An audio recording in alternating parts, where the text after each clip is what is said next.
तमाम दिलचस्प सूरत पैदा थी वही है पाकिस्तान क्रिकेट बोर्ड में, खास कर चेयरमैनशिप के हवाले से गुज़िरियल हफ़्ते का वठी जेके ॻाल्हियूं हलन पियूं, अॼु उन्हनि ॻाल्हियुनि जेको आहे सो इख़्तितामी सफ़र शुरू करे छॾियो आहे। छाकाणि जो वज़ीर आज़म शहबाज शरीफ़ सां गुज़िरियल हफ़्ते जेकी मुलाक़ात थी हुई, जंहिंमें शरीक हुयो नजम सेठी ऐं उन सां गॾु ॿिया PCB जा अमलदार, उन में वज़ीर आज़म पारां एतमाद जो इज़हार कयो वियो नजम सेठीअ ते कंहिं कमु जारी करण लाइ चयो वियो। पर उन सां गॾोगॾु जेकी बैनल सूबाई वज़ारत आहे उन पारां इहो चयो वियो त जेकी PCB चेयरमैन जी उहिदो आहे उहो जेको आहे पीपुल्स पार्टीअ जो हक़ आहे। उन हवाले सां नजम सेठीअ जी जाइ ते उन्हनि ज़का अशरफ खे नॉमिनेट कयो त उहो PCB जो चेयरमैन थी सघे थो। त राति जेको आहे सो नजम सेठीअ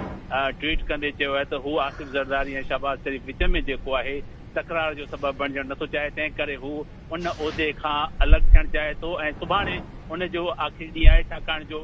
3 महीननि जो पीरियड उनखे ॾिनो वियो त 3 महीननि में उहो इलेक्शन प्रोसेस करे, रीजनल जेके टीम्स आहिनि उन्हनि खे फॉर्मेशन करे। अॼु जेके ताज़ी सूरत हाल आहे उन में इहो आहे त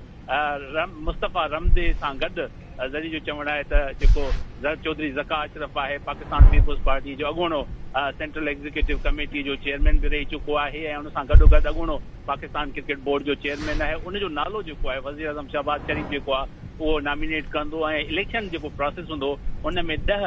जेके आहिनि से माण्हू शरीक हूंदा, 4 एसोसिएशन जा माण्हू हूंदा, 4 डिपार्टमेंट जा माण्हू हूंदा, उहे हिन इलेक्शन खे कंडक्ट कंदा। इलेक्शन कमिश्नर जेको आहे उहो पाकिस्तान क्रिकेट बोर्ड जे चेयरमैन जे हवाले सां हिन हफ़्ते ई ऐलान कंदो शेड्यूल जो त कहिड़ी तारीख़ ते पाकिस्तान क्रिकेट बोर्ड जो जेको आहे चेयरमैन जी इलेक्शन कई वञे। तमामु वॾी ख़बर आहे त पाकिस्तान क्रिकेट बोर्ड जो जेको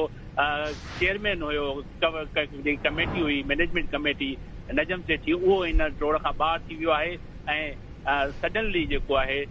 पाकिस्तान क्रिकेट बोर्ड जे लाइ